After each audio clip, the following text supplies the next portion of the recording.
All the Young Dudes, Sirius's Perspective by Rollercosterwords. Chapter 119, 7th year, back to school. Sirius woke with his back aching, muscles stiff and sore from sleeping propped against the wall. His neck cracked when he stretched, and he smacked his lips a few times. His mouth was incredibly dry and tasted absolutely disgusting. He thought longingly of his toothbrush, sitting on the little bedside table at the leaky cauldron. The door cracked open just as he was standing, and Grant walked in. He stopped when he saw Sirius, blinking. "Oh, you're awake," Remus said, following behind them. He shut the door and slipped past Grant, placing a hand on the boy's shoulder as he did so. A small, familiar gesture. "Just got up," Sirius replied. "How long have you lot been awake?" "Not long," Remus shrugged. He walked over to Sirius, hand slightly outstretched, but now stood awkwardly in front of him, as if he'd just remembered that Grant was there too. He glanced back at the other boy, who was very pointedly looking at the floor. Remus cleared his throat. Just went to the loo. It's outside if you need to." "Nah," Sirius shook his head. An awkward silence followed. Remus glanced anxiously between him and Grant. I know you sort of met last night, but Grant, this is serious." The skinny boy looked up, finally, staring forward with an embarrassed smile and his hands shoved into his pockets. "Yeah, of course." He hovered a few feet away. "Sorry about how I acted. Caught me on a bad night." He let out a strange, sheepish sort of laugh. "Oh, don't worry about it," Sirius said politely. After a moment he added, "Nice to meet you." Grant smiled and nodded, looking away. Sirius got the distinct feeling that the other boy would have preferred it if he weren't there at all. He seemed just as uncomfortable with Sirius as Sirius felt around him. "I was just going to take Grant down to the station to see him off to Brighton," Remus said, clearly sensing the tension. Sirius nodded. "All right, I'll come with you." Remus studied him for a moment, but he didn't argue. They waited while Grant packed his few belongings into the rucksack, and within 10 minutes they were ready to set off. Muggle London was just as fascinating in the morning as it was at night, though the people were considerably different. No more crazily dressed teenagers. Instead, they passed by men in suits and ties walking briskly, glancing at their watches. Mothers strolling hand in hand with young children, school kids in uniform, chattering and swinging their book bags. Sirius tried not to stare too obviously, walking a few steps behind Remus and Grant. It was disconcerting, watching the two of them together. Sirius always thought of Remus as someone closed off, distant, private. Even with his friends, there were layers, secrets to unpack, walls to sneak past. The mystery was something that had always drawn him to Mooney.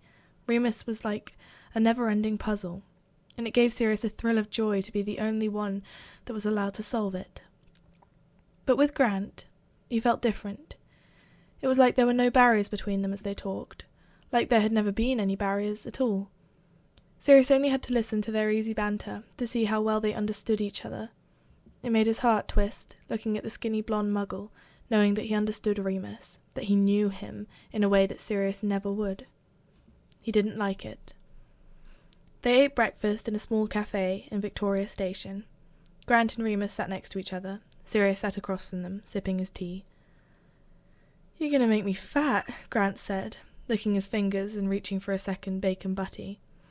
"No chance," Remus said fondly, poking him in the ribs, and the other boy laughed, spewing crumbs across the table.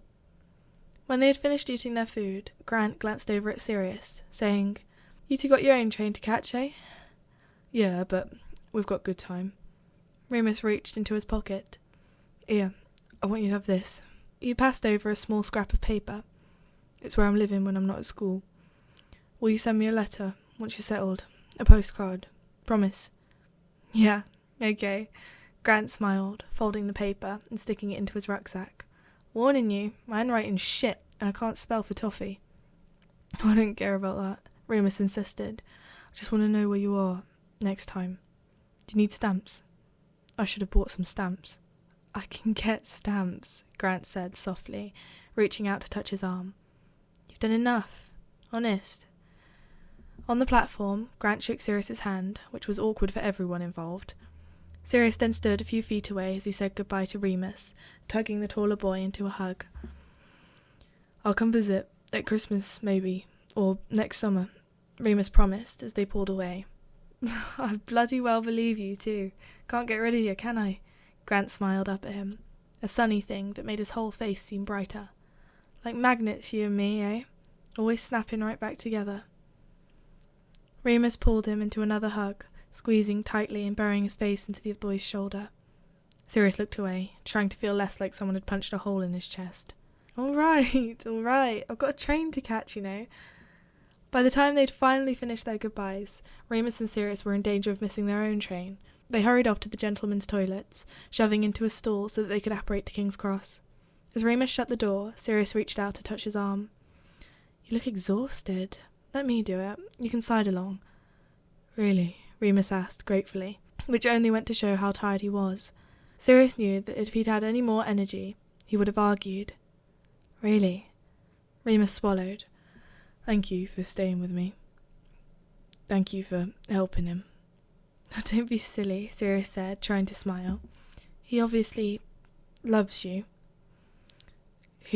Remus opened his mouth to speak, but Sirius didn't wait. He pictured King's Cross Station, and the world blurred into a twisted streak of colour as he apparated them both. They had to run to make it in time. When they arrived on platform 9 3/4, James was hanging out of the train door, waving like a madman. Fucking hell! Where have you two been? Language, Lily scolded, poking her face out of the next window over. You're head boy now. You should be setting an example. I am setting an example. Telling these two wankers off, James replied, frowning at them as they clambered on board. No sooner had their feet left the platform than the guard's whistle blew, signalling the train's departure. Language, Lily tutted. Honestly, James, you really need to start growing up this year. You're of age, and you need to start acting. Isn't she brilliant? James grinned like a loon, looking down at Remus, who had just collapsed on the floor of their carriage to catch his breath. Sirius was gasping for air too, hands on his knees as he struggled to pull himself together. The apparating, paired with the restless night's sleep, had taken quite a bit out of him. His head felt fuzzy with exhaustion. So, where were you? James asked, folding his arms as he watched them struggle to catch their breath. Told you, Sirius replied, panting. Gig. Which band? You wouldn't know them. Muggle band. Why didn't you come back last night? Where did you sleep? Sirius glanced at Remus, panicking. He didn't have the brain power to come up with any more excuses. He felt ready to pass out right there on the carriage floor. Remus stood quickly, drawing James's attention. We didn't sleep. It went on all night.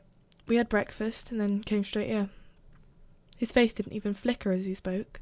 His voice stayed completely steady. Sirius stared at him, then nodded quickly in agreement. James tutted. Mental.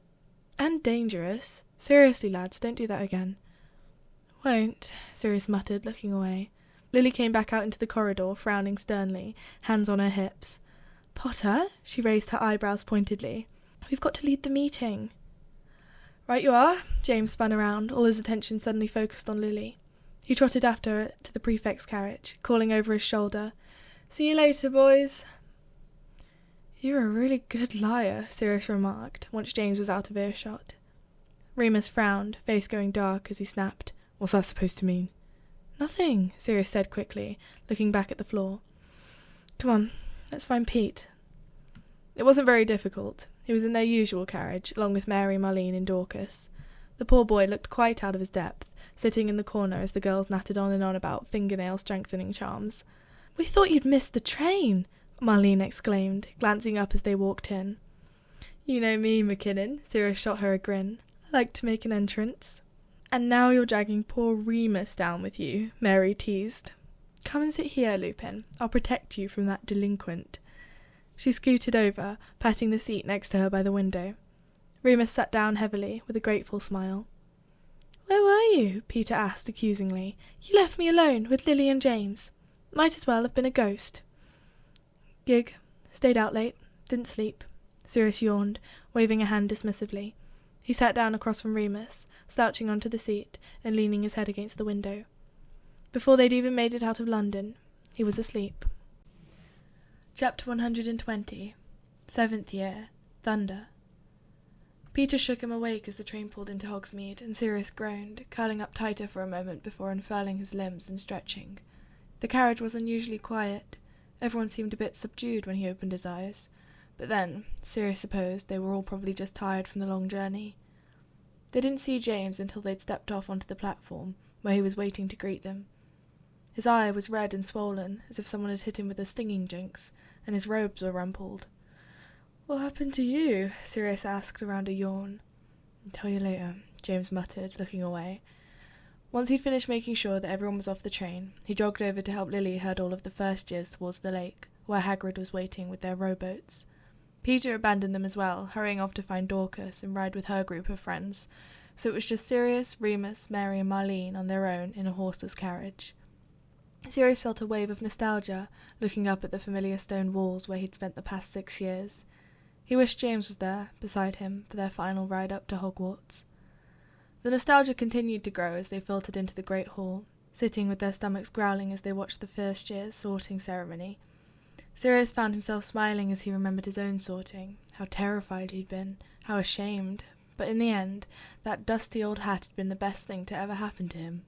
If not for its decision that day, he would never have become friends with James, would never have met Mary, would never have found himself sharing a room with the secretive, stubborn, impossible boy sitting next to him.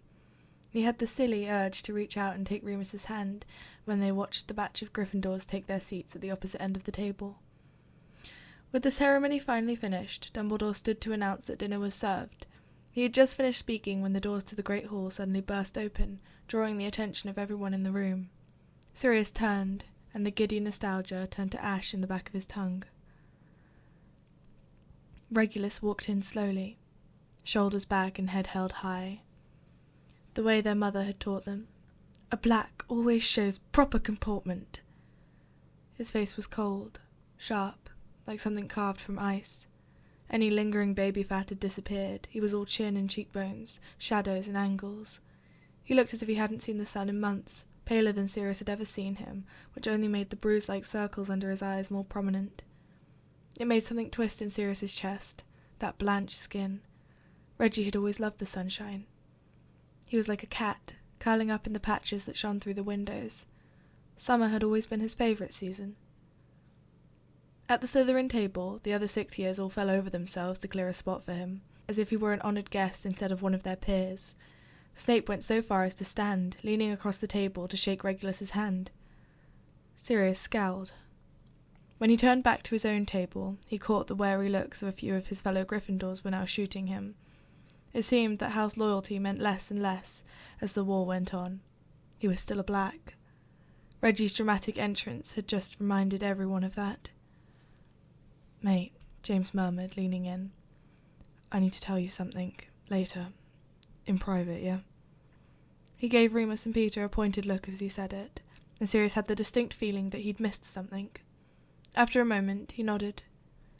He kept his eyes on his food for the rest of the meal, barely speaking. He wasn't sure if he trusted himself to open his mouth without demanding that James tell him whatever he had to say, now, right now. The swollen eye had suddenly taken on an entirely new meaning. Sirius's mind spun in circles as he wondered, desperately, what had happened. Had James and Reggie gotten into a fight? Had Regulus hexed him? Had he hexed Regulus? But there was no time to talk after dinner. James and Lily hurried off to see their new obligations as head boy and head girl. Sirius walked back to the common room in silence, all too aware of the nervous looks that his friends were exchanging behind his back. Mary and Marlene settled down in front of the fireplace, and Remus sat across from them in an armchair. Sirius sat, too, fidgeting and tapping his leg, trying to suppress the nervous adrenaline that coursed through his veins. Peter began setting up a chessboard on the rug, and Marlene moved to the floor to pay against him. Mary sat behind her, braiding her hair and humming under her breath. Remus took out his Care of Magical Creatures textbook and attempted to study, though soon enough he had just dozed off in his chair. Sirius watched them, smiling and chattering quietly, and very pointedly avoiding his gaze. Eventually he could no longer take it. Peter startled when Sirius stood, abruptly, glancing up nervously from his game. Marlene and Mary looked up too. Remus was the only one who didn't move, fast asleep with his book still open in his lap. "I'm going for a fag," Sirius muttered. He didn't bother to wait for a response, stomping up the stairs and letting the door slam shut behind him. He found Mooney's box of cigarettes hidden in his trunk. He'd pay him back later, and smoked one, then two, then three. It was raining outside, but he cracked a window anyway, blowing smoke out into the dark, damp air. The cigarettes weren't particularly helpful. He still felt on edge, jittery and anxious, pacing the floor like a caged animal. He took a shower, but that didn't help either. The steam was stifling, in his eyes, down his throat. He scrubbed the condensation off the mirror with the palm of his hand, and Reggie's eyes stared back at him from the glass. He'd gone right back to pacing by the time James finally came up, with Remus following behind him. Their eyes met as he walked through the door. "You didn't wake me up." Sirius sat heavily on his bed.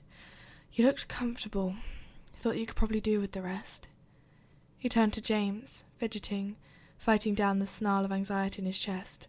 "Well?" "It's about Regulus," James said. "Of course. Did he give you that?" The eye was now clearly blackened, an angry, purpling bruise, more swollen than before. "Yeah." James's fingers curled into fists. "Yeah. We had a few words in the prefect carriage." "Words?" "Yeah." James was frowning, face stormy and flushed. In their 7 years as friends, Sirius had only ever seen him properly angry a handful of times, truly, deeply angry. When Snape called Lily that slur in 5th year, when Euphemia came back from a dinner with her sister's family, crying, when they stood across from each other in this very room and Sirius had told him what he had said to Snape about the willow. Seems like Regulus and some of his mates have a problem with Evans being head girl. "Oh no," Peter murmured, standing in the doorway of the bathroom. "James, he didn't." He was all talk. James shook his head. "But you weren't." Sirius swallowed, feeling something cave in his chest, as he thought of Reg speaking that awful, sneering voice, the one that he used when he wanted to hurt someone, the one that Sirius had never heard, ever, before the spring in 5th year. "Prongs," Remus tutted. "You didn't attack him first. You know that's exactly what that lot want from our side. You should have just ignored him." "He didn't make it very easy," James huffed, voice pitching up a bit. "Anyway, don't bother. I've heard it all from Lily." That lot, Sirius thought numbly. Our side. The lines really had been drawn, hadn't they? "I didn't hurt him, anyway." James began to pace, an echo of Sirius's earlier frantic energy. "I just wanted him to shut up. I was going to use Silencio, or maybe Scurify in his mouth, you know, but that little weasel dodged it and tried to get me back, so I used the jelly legs." Sirius felt cold. Silencio. He thought of Regulus standing in his bedroom at Grimmauld Place, holding out a notepad. "She's done it to me, before, too." That trembling, helpless laugh. "I think she forgot she'd cast it, because she didn't undo it for 3 days." James was still speaking. "That's when Mulcibus swung for me, and Evans petrified all 3 of us. Just for a few minutes. Still, I got Regulus. So he had to go to the hospital wing, and it got all written up." "Are you in trouble?" Peter asked, fidgeting with his hands. "Nah," James scowled. "Loads of witnesses say that Reg was asking for it. And in the end it was Gryffindor vs Slytherin, so McGonagall and Slughorn have agreed to give us another chance to be civil." He grimaced. Sirius took a breath. "But is Reg okay?" The words scraped like sandpaper out of his throat. He couldn't look at James in the eye while he asked it. "Yeah, fine." The other boy paused his pacing, hovering awkwardly in front of Sirius's bed. "There's something else, though." He looked up, and the anger in James's eyes had faded, replaced with a resigned sort of pity. It was so much worse. "What?" "Don't say it." "Regulus. When Lily petrified him, and we had to lift him up onto a seat." "Don't say it." "He'd rolled up his sleeves to Jewel, and I was moving him, and I saw—" "Please don't say it." "I saw on his arm—" "Prongs?" Sirius couldn't look away. He stared into James's eyes, begging silently. "Please don't say it. Please don't say it." "He's got the mark." The mark. That horrid, awful mark. That twisted snake, that skull that laughed in his nightmares, ink pressed permanently, magically into skin. Just one more scar that Sirius had failed to protect him from. His friends were watching him, waiting for him to speak. Sirius had his arm wrapped around himself, and he dug his nails into the skin of his biceps. He chose this, he reminded himself forcefully. He chose this. He didn't want your help. Well then, he looked back up, shrugging, wrestling with his voice to keep it steady. Suppose we know how my family spent the summer then. He wanted this. Fine. He wanted to stay. It's fine. He wanted them more than he wanted me. He's picked his side. I've picked mine. Sirius nodded firmly. Fine. Perfect, James said carefully, beginning to reach out. I'm angry with Reg, okay? I'm not. It's nothing to do with you. Everybody knows you're not one of them. I know! Sirius snapped a bit too quickly. It's fine. His nails began to bite into his arms, 10 small, sharp points of pain. His friends were still staring, still watching, still waiting for him to, to crumble, to fall to pieces on the bedspread, to scream, to cry, to throw something. He changed the subject. Is Evans okay?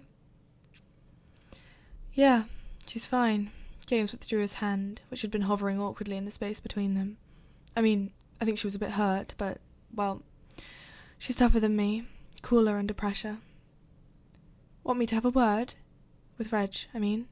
Sirius realised, as he said it, that he wanted to speak with him, to see for himself, to ask him. I'd leave it, mate. James frowned. McGonagall and Slughorn owe everything now. You'll only make it worse. He felt cold. Everything. It shouldn't have mattered. It didn't matter. Reg had made his own decision. What did Sirius care if people found out? Still, he felt a wave of relief as James said, Not everything. Not about the mark. I wanted to leave that up to you. Oh. Up to him. The responsibility settled across his shoulders, a heavy weight. Would it make a difference, telling them? But what would McGonagall do, with the ink already branded into Reggie's skin? Okay. A heavy silence fell. Sirius felt all too aware of his friend's eyes on him. Do you want to talk about it? James asked after a moment. No, Sirius mumbled. I just want to go to bed. Yeah. Good idea, mate. James nodded, tugging his fingers through his hair. He hovered for another moment, moving away and beginning to quietly unpack his trunk. Peter ducked back into the bathroom and put his toothbrush away, and Remus went in when he was done, towel slung over his shoulder. Sirius curled up in his own bed, pyjamas already on, and drew his curtains. He listened to the quiet sounds of his friends getting ready for bed, muffled by the thick velvet. He didn't sleep. He didn't even try to. He couldn't stop thinking, couldn't stop remembering. The tattoo on Bellatrix's arm, his parents' screaming voices, Reggie's face, cracked open like an eggshell where he stood behind them, watching. Reggie, walking to the Slytherin table after his sorting. Reggie, voice full of resentment. Don't pretend! You don't jump at any excuse to run off and leave the rest of the family behind. Reggie, cold and sneering, walking away. Reggie, terrified of ghouls, asking, Can you still stay? Just for tonight? The bathroom door opened, and Sirius listened to the quiet sound of Remus's footsteps across the floor. Remus? He stuck his head out from behind the curtains, whispering. Sirius? He pulled the curtains back, heart pounding, and Remus climbed in. Sonora Croesus. The other boy knelt in front of him, brow furrowed. James isn't asleep yet, he whispered. Are you sure you want me? Yes, Sirius interrupted him desperately. Please stay, just for a little bit.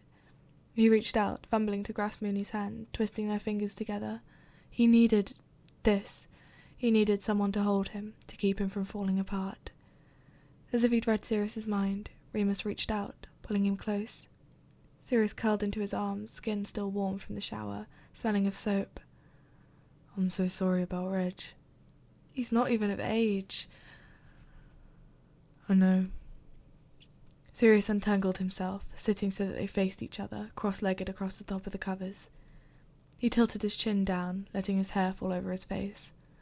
He still held one of Mooney's hands in his, and he fidgeted with the other boy's fingers as he spoke. I can't believe. I know it's stupid. I should have known all along that he would. But, I don't know. I suppose I'd always just hoped that he'd change his mind, leave, come back to me. It's not stupid, Remus said firmly. And we don't know if he joined willingly. Remember what they did to you, when they wanted you to join them. Sirius flinched involuntarily. He remembered far too well. Yeah, he breathed, turning the words over in his head. He didn't know if it would make things better or worse, either way. What would hurt more, knowing that Reg had chosen this, that he'd wanted it, or knowing that he hadn't, but had had to do it anyway, because there had been no one there to protect him? I doubt it ever got that far with Reg. He always wanted it more than me. The whole circus, our parents' approval, for the respect you get from purebloods just for being black. He liked to be popular and powerful. It only makes sense. That's why we're all Slytherins. You're not a Slytherin, though. No, I'm not. Sirius released a breath. I used to think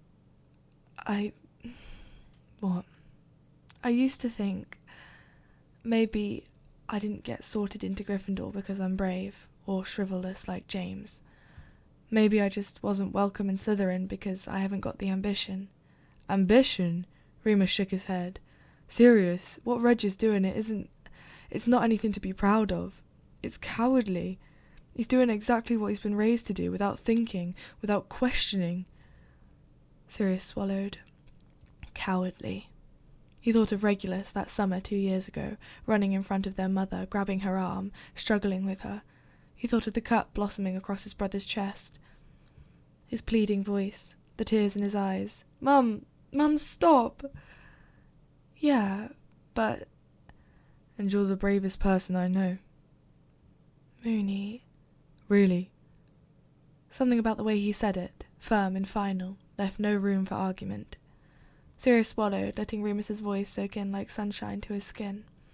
Something warm and bright, something that chased away the cold, swirling memories. Thanks. Sirius tried to smile, reaching forward to pick at the fabric of Remus's pyjama bottoms. He stiffened, swallowing the lump in his throat. I thought that keeping quiet about you and me would be the hardest thing about this year. Forgot about the stupid war. Yeah, Remus breathed. He shifted slightly, uncomfortable, and Sirius glanced up at him. It's still hard, he whispered, keeping this quiet. He looked back down at the cuff of Moony's trouser leg, fiddling with it. I feel like we're so far apart when the others are around. We're pretty close right now, Remus murmured softly. Sirius felt himself smiling, looking back up to meet Moony's eye. He leaned forward, hands pressing into the mattress and kissing him, the familiar curl of heat running up his spine. He forgot about the war as Moony's hands came up to grip his hips, forgot about his brother, his family, about dark marks and purebloods and curses. He let the rest of the world disappear as Remus tugged him into his lap, forgetting everything except the boy beneath him, the mouth on his neck, the hands on his waist. After, they crawled under the covers, curling up together for warmth. Sirius nestled into Remus's shoulder, feeling boneless and sleepy. I shouldn't get too comfortable, Remus said around a yawn. I better go back to my own bed. Not yet, Sirius murmured, curling up tighter. Okay, Remus sighed. Sirius could hear his heartbeat through the fabric of his pyjamas. Remus? Tell me a secret. He found Moony's hand, twisting their fingers together. I don't know. Go on. Something good. Happy. Remus yawned again, mumbling. I could tell you something about, second year, if you won't get angry. That piqued his interest. What did you do? Promise you won't get angry. It's a bit, well, remember I was 13, and I only wanted to help. Merlin, Moony, just tell me. Narcissa, Remus whispered. I gave her the idea of the unbreakable vow. You know, to get you out of the engagement. What? Sirius swallowed, thinking back to that summer, The dreadful resignation he'd felt, the hopelessness which had turned suddenly to relief and joy when his cousin stood, facing down their parents like a soldier going to war. Above him, Remus shifted, turning his head into the pillow, so he was looking down at Sirius's face.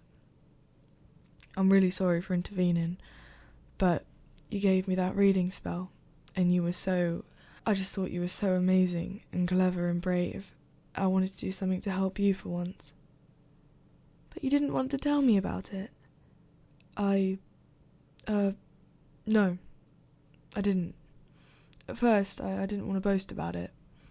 Then so much time had passed, it just didn't seem worth it." "Moony," Sirius huffed, exasperated. "Honestly, you and your secrets." "I'm sorry." "Don't be sorry," Sirius laughed quietly, shifting around to get more comfortable. "Suppose I did ask." And he paused, yawning. "That's bloody impressive. I couldn't have come up with that at 13. "Well, you didn't." Remus replied, eyes twinkling. "So you actually went and talked to my cousin?" "Yeah, she was terrifying." "Still is." Sirius thought of Narcissa, with her pale blonde hair and her defiant eyes and a sharp frown. "They all bloody are." "Don't think about it now," Remus tutted. "Or I'll have to cheer you up again, and I can't think of any more secrets tonight." "There are other ways," Sirius replied, smirking. Remus laughed, and the sound vibrated in his own chest, buzzing against Sirius's ear. Chapter 121. 7th Year, Undercover. Friday the 9th of September, 1977. "I swear, Potter," Sirius said, shaking his head, "you're worse than a girl." They were walking back to Gryffindor Tower from the Quidditch pitch, where they'd just spent the afternoon out flying. It was an off day from practice, but James would take any excuse to jump onto his broom, and Sirius couldn't say no to the opportunity to fly a few laps when the pitch was completely unoccupied. It had been a lovely afternoon, up until James decided that he needed to expound in great detail upon his plans to take Lily out for their first official date on the upcoming Hogsmeade weekend. By the time they got back to Gryffindor Tower, Sirius was bored nearly to tears. "Oi!" James shoved him playfully. "It's not my fault that I'm a romantic at heart. You might want to give it a try sometimes. Maybe then your girlfriends would stop breaking up with you."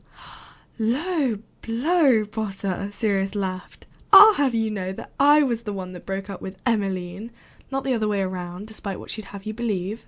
And how long did it take you to remove the curse that she put on you afterwards?" 1 week. 2. Oh, sod off." They stepped through the portrait hole and were greeted by the sight of Moony, muttering over a table that was completely covered by open textbooks. "It's fine. You'll be fine once the study group is up and running again." "Talking to yourself, Moony?" James asked, grinning as they approached. Sirius scanned the desk. There were a few additional textbooks hovering above it, held up with levitation charms. "Merlin's wrinkly ballsack," he gaped, shaking his head. "You can't have this much homework after the first week." "I'm reading around my subject," Remus huffed snippily. Suddenly, a mousy blonde head poked out from under the desk. "Here you are, Remus," said Christopher, holding up a pencil. Sirius frowned. "Cheers," Remus smiled absent-mindedly, plucking the pencil from the smaller boy's fingers and beginning immediately to scribble on his parchment. "Oh, hello, Black," Christopher said, swallowing and ducking his head when he caught sight of Sirius. Remus paused his writing to glance between the two of them. "Hello," Sirius sniffed dismissively, before turning back to Remus. "Study group, is it?" "No, just ordinary studying today," Remus said, looking back at his parchment. "But I was just saying we ought to set up a meeting soon, if people still want to do it." "Of course they will," Christopher gushed. "You got half of us through our owls last year." Sirius felt a prickling twist of irritation at the soppy, adoring way in which Christopher looked at Remus. Clearly, not all parties involved had received the memo that they were just friends. "Yeah," Sirius said slowly. "Yeah, I might join this year. What do you think, Prongs?" James had already gotten comfortable on the sofa, where he was lovingly polishing his broom. He looked up upon hearing his name, protesting, "Mate, I'm busy enough as it is." "Sorry, Remus." Remus didn't seem at all that fussed. He shrugged casually, turning to Sirius. "You'd hate being in a study group." "Well, I'll never know unless I try, will I?" And you're always saying it's such an important year. I've been saying that for the past 3 years, actually. And it's finally sunk in. Sirius shot him a grin, flopping down on the sofa next to James. Besides, he glanced over at Christopher, who was watching the exchange with obvious discomfort. I might be able to impart some of my wisdom. Remus shook his head, but didn't try to argue, and Sirius grinned smugly as he went back to scribbling notes on his parchment. Beside him, James began to whistle as he polished his broom. On the floor in front of Remus, Christopher ducked his head and went back to writing in his own notes. For an indulgent moment, Sirius allowed himself to stare. He watched Remus write, long fingers stretching out to flip through the new pages in one of his levitating books, brow slightly furrowed. He was chewing on his bottom lip, glancing back and forth between his parchment and the text, hair a mess from where he'd obviously been running his fingers through it. Sirius swallowed, thinking about how it would feel to run his fingers through Mooney's hair. It wasn't as if he wanted to join the study group, just to spite Christopher. Although, to be perfectly honest, Sirius wasn't particularly fond of the way the younger boy followed Remus around like a lost puppy. But aside from the possessive urge that arose in him whenever he saw the two of them together, Sirius figured that joining the study group might very well be one of the only ways he'd actually get to spend some time with Mooney. They hardly saw each other a week into term, and Remus had already begun to act like the world would end if he didn't spend every waking minute with his nose glued to a bloody textbook. When he wasn't in class, he was in the library. He spent his 3 lessons in there, along with half of their lunch periods, and his entire evening. Even when the library was closed, Sirius had to march downstairs to the common room and drag Remus up to bed every night, just to get the silly sod to stop studying. It wasn't as though it was out of character. Remus had always been obsessive about his marks, aside from their very first year at Hogwarts, and it was no surprise that his obsession has worsened with Newt's coming up. But still, Sirius had hoped, at least, that they might spend more time together, that Remus might make time for him in addition to homework. They were going out, after all. Of course, they still did spend some time together, eating meals, watching Gryffindor Quidditch practices, sitting around the fireplace in the common room. But they were always with other people, their friends, their classmates, their professors, hanging about, and Sirius couldn't exactly do all the things he wanted to do with Remus in front of them. It seemed that the only time he could ever actually catch Remus alone was when he was in the library, and that was all right. After Mary's help the previous spring, Sirius no longer felt like his heart was about to burst out of his chest every time he walked through the doors. But it was still uncomfortable. There was still a gut response, the kick of adrenaline that told him to run. It was easier to manage now, easier to breathe through it and hold his ground. Still, Sirius avoided the library when he could, and Remus probably didn't want to be bothered when he was working in there, anyway. It might not have been so difficult, the space between them, if all of their friends weren't just as busy as Remus. James had a whole host of new responsibilities as head boy, which, thanks to Lily's influence, he was taking very seriously. In addition to his already insane Quidditch practice schedule, which was separate from his own personal workout schedule, the man was a masochist. Peter and Mary were busy with their respective romantic pursuits. Peter and Dorcas were on and off again, and Mary had started seeing some new bloke whose name Sirius kept forgetting. Even Marlene, who could usually be counted on to sit and chat shit about their professors or talk about Quidditch, was throwing herself into extracurricular healing lessons to prepare for her Healer Academy entrance exams. It was all extremely unfortunate for Sirius, as he wasn't sure he had ever been more desperately in need of a distraction. Ever since James's revelation on their first day back, he hadn't been able to stop thinking about Reg. Since their argument in that spring of 5th year, Sirius had taken Reggie's words to heart. He had fucked off. They'd hardly looked at each other, hardly spoken. Sirius had been doing his best to avoid even thinking about his younger brother. Any time their paths crossed, Reggie's hurled insults as he left for their train last Christmas, the fleeting moments in which their eyes had met across the great hall. Sirius had only ever felt anger, a crackling flame that ate through all other emotion. James was still angry. James was very, very clearly angry, and for a good reason. Sirius knew that he should be angry too, that he should be furious with Reg. The mark was a betrayal, a final renouncement of everything that had ever been, everything that he could ever have become. It was final, an unchangeable choice, and yet, when Sirius reached for it, that familiar searing rage, all he found was ashes, as if he'd burnt himself out. Without the heat of anger, there was nothing to stop the cold fingers of guilt from prying apart his ribs and wrapping bitter, frozen hands around his heart. Should he have tried harder? Should he have insisted? Should he have gone down to Dumbledore anyway, stood in his office screaming until he finally understood? Should he have gone back to that house, smashed the windows, dragged Reggie out over the broken glass? Surely he should have done something, anything, before it got to this point. But somehow, foolishly, he had convinced himself that there was still time, that his parents would wait until Reg was of age, or until he had finished school at least. He was towing the line, wasn't he? He was already the perfect son. They shouldn't have needed this. Hasn't he already proved his loyalty? Done enough? Because no matter what evidence there was to the contrary, Sirius couldn't make himself believe that this was something that Reg had wanted. No matter how he reminded himself that Reg had made the choice, he couldn't force himself to swallow it as truth. Reg was still his brother, his baby brother, who whined about everything and hated carrots and cried over dead birds in the garden. He wasn't evil. He wasn't dark. But he couldn't explain that to the others. Sirius was already far too aware of the looks he got from some of their peers, the new weight given to his family name. No one would say it, of course, but it was an undercurrent of wary glances, the whisper behind closed doors. The Blacks were Death Eaters. All of them. There was no room left for questioning, no room for doubt. Sirius was either with them or against them. He couldn't have it both ways. That had never been an option. So he swallowed it. All the questions, the doubts, the guilt he felt when he saw Reg in the halls, trying not to stare at those dark circles under his eyes. Who could he tell? James? Everything was so clear to James. There were two sides to the war, wrong and right, and Regulus had chosen wrong. There wasn't anything more to say about it. By the time Remus's study club rolled around, Sirius was actually quite relieved to have something to do with this afternoon. He'd fallen into the bad habit of obsessively checking the map when left alone, just to see where Reggie was, just to make sure that he wasn't up to anything.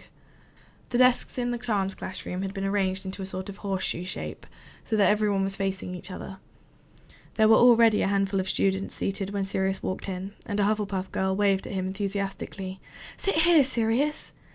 That suited him. The desk she gestured to was directly across from Remus's spot in the half-circle. Sirius smiled at her as he sat, trying to remember her name. He was pretty sure it was Martha. Sirius glanced over at Remus, catching his eye, letting his smile curl into something a bit more genuine. The other boy cleared his throat, looking away to address the room. "Hi, everyone," he said, eyes scanning across their faces. "Nice to see you all back. Shall we start by picking a subject? Anyone struggling with anything?" Sirius tapped his fingers on the desk as they went round the room, volunteering ideas. The 5th years needed help with astronomy, which Christopher offered with. Figured that he'd be interested in the most boring subject, Sirius thought to himself. There were 3 6th years that wanted Remus to go over history essays with them, and some 2nd years that had come for help with transfiguration. "Okay," Sirius nodded to the 6th years. "If you lot can wait a bit, I'll just help these two get on with the transfiguration stuff first." "I can do that," Sirius offered. Remus blinked. "Really?" He narrowed his eyes, slightly sceptical. "Really?" Sirius told him, resisting the urge to roll his eyes. "I'm better at transfiguration than you, anyway." "Oh, okay then." The 2 2nd years looked at him like he was a proper celebrity when he walked over, and Sirius grinned at them. Maybe there was something to this teaching lark after all. The 2 hours passed by much more quickly than Sirius had expected. The 2nd years, while shy at first, soon opened up, and had quite a lot of fun turning their quills into water goblets. By the end of the session, both the students had successfully managed the spell, and Sirius had even taught them how to perform aguamente so they could fill their newly transfigured goblets. He waved at them as they scurried off, staying behind to help Remus tidy up. "Will you be okay here?" Christopher asked, hovering in the doorway. "I'm supposed to be patrolling with Lily." "We'll be fine," Sirius said, attempting a friendly grin, though all he wanted to do was scowl. "Okay, good." Christopher glanced at him dismissively, the little prick, before turning back to Remus. "See you Saturday for stationery shopping." "What?" "Yeah, great. Meeting in the common room after breakfast," Remus replied, shoving the desk into place. "See you." The moment the door shut, Sirius stopped trying to hide his scowl, placing hands on his hips. "You're going to Hogsmeade with him?" "I said I would." Remus blinked, looking surprised at the sharpness of his voice. I need a new quill. What's the problem? I can meet you lot after we shop for quills, can't I? But I thought you and me would... I've hardly seen you this week. We wouldn't be alone. James and Peter would be there. It's not like I'm taking anything away from you.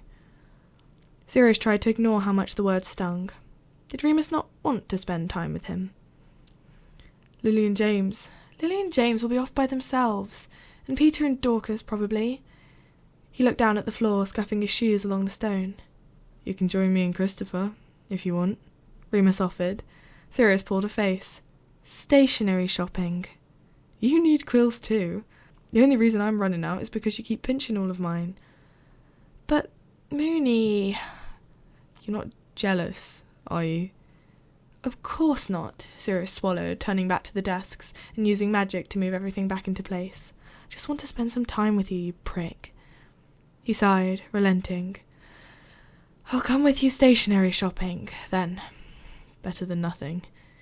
After a moment, Remus relented a bit too. I'll see if I can get rid of Christopher after. Or we could go find the others for a drink. I am not going to Madame Padfoot's, Sirius told him, finally looking back up. Remus smiled, reaching out to clap him on the shoulder. Good, or I'd have to stop fancying you. As if you could, Sirius caught his wrist, pulling him closer, pressing their lips together hungrily. At least we're alone now. They broke apart, both breathing heavily, and Sirius glanced at the door. Do you have to run off to the library, or somewhere? Remus swallowed, shaking his head, and Sirius leaned back in. Good. Colloportus. The door locked with a soft snick, and Sirius curled a hand around the back of Moony's neck, tugging him back down. Saturday, the 17th of September, 1977. Have you charmed your bloody curtains shut, you lunatic?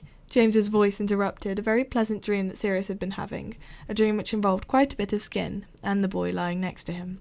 Well, not lying anymore, upon Potter's shouting. Remus sat bolt upright, clutching the blankets to his chest like an old woman trying to preserve her modesty. Sirius groaned and rolled over, watching the curtains shake as James tried to pry them open. Bugger off, Potter. You'll miss breakfast. I'll be down in a bit. Hogsmeade today, remember? Common room at 10 o'clock sharp. Piss off, Prongs. Charming, James tutted, as he finally stopped trying to rip the curtains down. After a moment, there was the sound of a door swinging open, and a set of footsteps receding down the stairs. Remus released a breath, letting the blanket drop as he pressed a hand to his chest. Christ. Sirius stifled a laugh. Bit jumpy there, Moony. He rolled over onto his back, yawning as he stretched his arms over his head. I really need to stop falling asleep here. You're fine. The charm held, didn't it? You and James have boundary issues, Remus muttered, shoving back the bed covers. Probably. Hey, don't go. Sirius grabbed his arm, trying to tug him back. Breakfast. The other boy shook him off, searching for his underwear. Sirius knew there would be no distracting Moony from his first love, food. He sighed and pulled himself out of bed. Once they had both washed and dressed, they hurried down to the great hall, arriving within 10 minutes to spare before breakfast would end. I expect it from Black, but it's not like you to be missing a meal, Remus, Lily said from behind her copy of that morning's Daily Prophet. I was up reading late, Remus lied casually, and Sirius smiled around his bite of toast. I can have a lie-in on a Saturday, if I want. Wasn't saying you couldn't, she replied, lowering her newspaper slightly to look at him. I was patrolling with Christopher Bailey yesterday evening. He mentioned you two were going to Hogsmeade together today? Sirius stiffened at Lily's suggestive tone, stifling at the sharp twist of irritation, but Remus seemed oblivious, mumbling, around his mouthful of toast and honey. The rest of their friends had paused their conversation to look at him, exchanging sly smiles. Remus swallowed. Yeah, just Scrivenshafts. I need a new quill. Get on quite well, don't you? Lily asked, with a knowing smile that made Sirius want to scowl at her. We do the study group together. Did he ask you, Remus? Mary piped up, leaning forward eagerly. What's that got to do with anything? Oh, come on. She leaned in a bit more. Chris is definitely, that way. He's so camp. Is he? Remus asked stiffly. I hadn't noticed. We're just buying quills, nothing else. But if he fancies you... Merlin, leave him alone, would you? Sirius snapped, frowning at them. Just because Christopher is... whatever, doesn't mean that Moony should automatically go out with him. He's not that desperate. Oi, Remus protested. Who says I'm desperate at all? Exactly, Sirius said firmly. See? He's not interested. Oh. But Christopher is really nice, Lily urged. I thought you two would make a good couple. Similar interests and whatnot. Maybe Moony doesn't want to go out with someone similar, Sirius replied, setting his coffee mug down a bit too forcefully. Under the table, he felt Moony's hand settle on his knee. Sirius glanced at him, realising that this was probably an overreaction. He turned back to his plate. He kept quiet for the rest of breakfast, and Lily moved on to some other topic, though Mary shot him a funny look. You can't let stuff like that bother you, Remus whispered to him, as they walked back to the common room. The others were a few feet ahead, out of earshot. It should bother you, Sirius grumbled, still irritated by the girl's assumptions. Yeah, but you need to learn to be a bit more subtle if you're going to... Oh, we're back at this again, Sirius snapped. I'm sorry I'm not as good at all this undercover bullshit as you are. What? Remus asked, staring at him. Sirius flushed, shoving his hands into his pockets. Nothing. He began to walk faster, moving ahead to catch up with James. Sirius knew it wasn't fair of him, being annoyed with Remus when it had been his decision to keep their relationship a secret. But it was just... It seemed so easy for him, the lying, the sneaking around. Remus never seemed to struggle the way that Sirius did with spending so much time apart, not being able to touch in front of the others. It made him wonder, sometimes, if the other boy truly wanted him as much as he wanted Moony. When they got back to the common room, Christopher was waiting for Remus, hovering near the fireplace. His face split into a grin when the older boy walked in, and Moony smiled back, hurrying over. Ready? Yeah, Christopher nodded eagerly.